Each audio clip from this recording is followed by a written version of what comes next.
This is a Sports Catastrophe production. Hey there, hello, there's Jeff Cutter Diving. Welcome you to another Sports Catastrophe birthday boy. And the birthday boy for today, August the 5th, is a Blue Jays icon. You may think it's some kind of bias. Partially is and partially isn't. This guy is now 54 years old. He played for the Jays when they won the World Series in 92 and 93. He also played for the Mets, the Mariners, the Yankees, and the Bull Sox. He was known for being patient, productive, winning the AL batting title in 93, almost winning the NL batting title in 98, but failing, and was one of the best defensive first basemen around. He is John Olerud. John Olerud was born in Washington State. He would play for Washington State as a catcher. Well, the elder John Olerud Sr. played college for Washington State as a catcher and was the captain of the team that got to the College World Series in 65.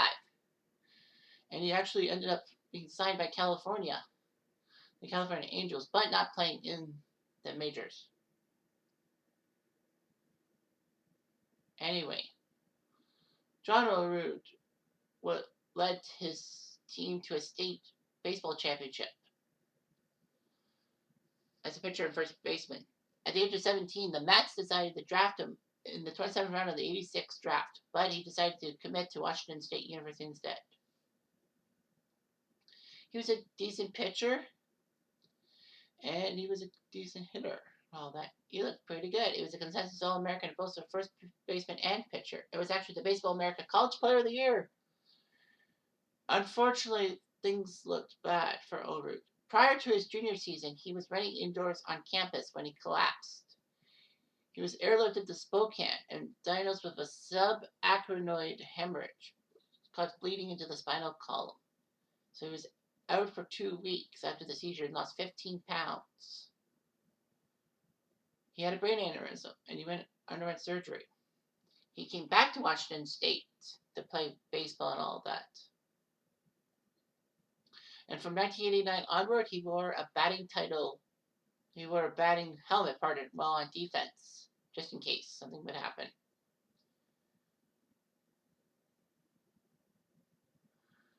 However, in the 89 draft, the Blue Jays, with the third round pick, actually took a chance on him and signed him. A lot of people were thinking, did the Jays get any nuggets in the 1989 MLB draft? Probably not.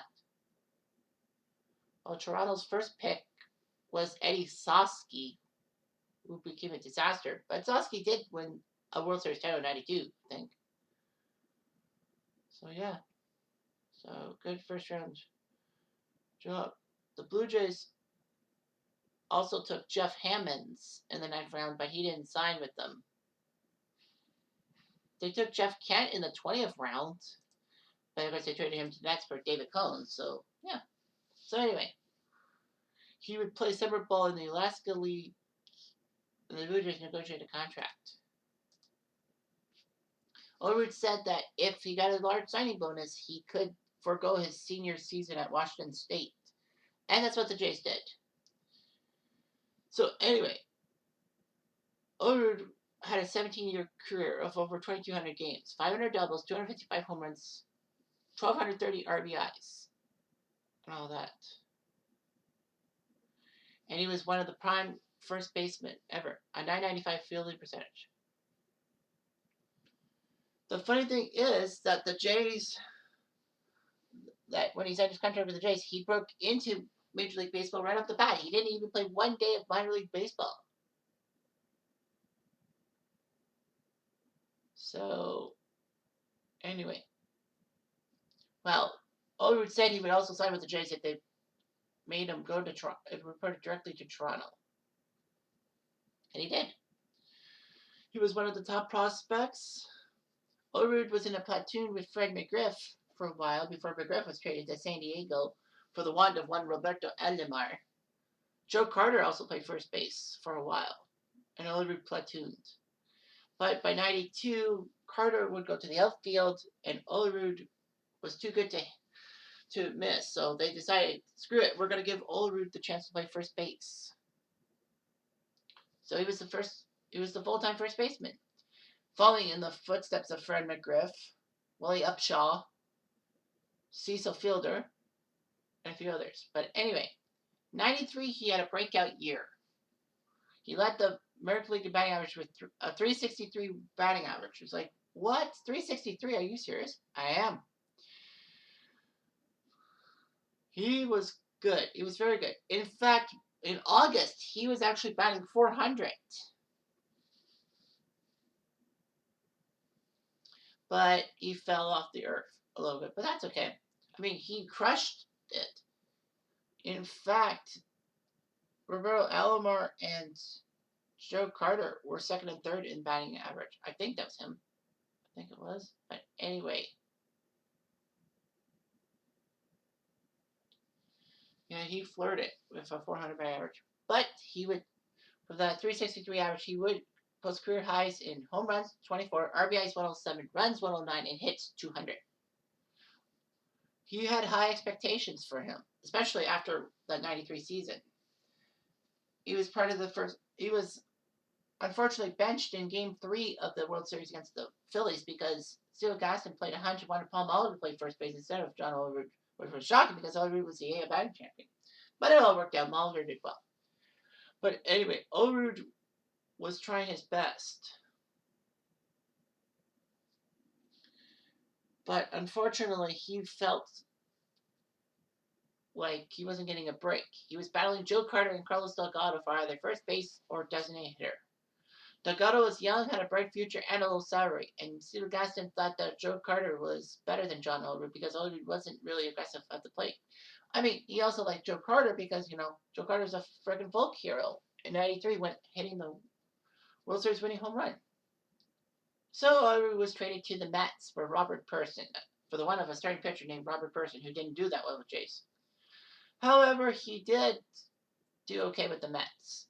He batted 354, setting the Mets record for batting average. He almost got the batting title, but Larry Walker was just that much better. In fact, Olerud was on the cover of the September 99 edition of Sports Illustrated with Edgardo Alfonso, Ray Ordonez, and Robin Ventura, saying that one of the best defensive infields in Major League history. Not completely. Ordonez was a Gold Glove caliber shortstop. Alfonso, not so much, and Ventura. But anyway, following the 99 season, when John Olerud helped the Mets get to the NL final by losing to the Braves, he went back to Washington State. He would play for Seattle for a 3-year, $20 million contract. It was amazing. And in 2000, he was great. 45 doubles. He was part of the 2001 season, which they won 116 games. He contributed with 94 walks and being on base 272 times in 159 games. He led the AL in sac flies in 2002. He would keep walking, but, 3 Gold Glove awards for the Mariners, 2000, 2002, 2003. Too bad he didn't win one with the Jays.